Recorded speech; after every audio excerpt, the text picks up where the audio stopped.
Ils ont osé, les hockeyeurs des Yétis en costume d'Adam pour la nouvelle année. Un petit cadeau à leurs supporters qui exige un peu de courage et une bonne dose de second degré. Dans toutes les équipes de hockey, j'ai toujours été le plus musclé, donc ça me plaît de me retrouver, dans ce genre de calendrier. Donc voilà, c'était vraiment mon but principal. Écoute, là, c'est pas mal. Là, c'est vraiment l'intensité dans ton regard qui fait vraiment le sel de la photo, quoi. C'est bien, la pose est nickel. Vas-y, là, c'est pas mal. C'est pas très compliqué parce que dans le milieu du hockey, on est souvent, on n'est pas très renfermé à ce sujet. Donc voilà, on l'a fait, on était ensemble et puis c'était vraiment un bon moment assez drôle. Tout a commencé l'an dernier avec un premier calendrier inspiré des dieux du stade.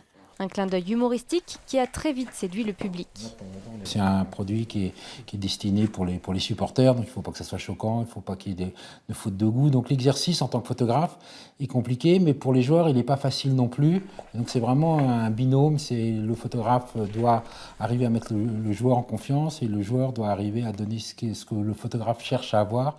Petit club de D1 en pleine restructuration, les Yétis veulent attirer les regards, resserrer les liens avec les supporters. Tiré à 250 exemplaires, le calendrier permettra au passage d'alimenter la trésorerie. Malheureusement, c'est le nerf de la guerre et pour un club comme nous, c'est difficile d'aller chercher de l'argent parce qu'il n'y a pas beaucoup de gros partenaires dans la région. Effectivement, ça participe financièrement aux besoins du club, à un petit niveau malgré tout. En tout cas, 2019 commence bien pour les Yétis, victorieux samedi face à Briançon. Actuellement 12e au classement, ils doivent à tout prix éviter la déculottée en championnat.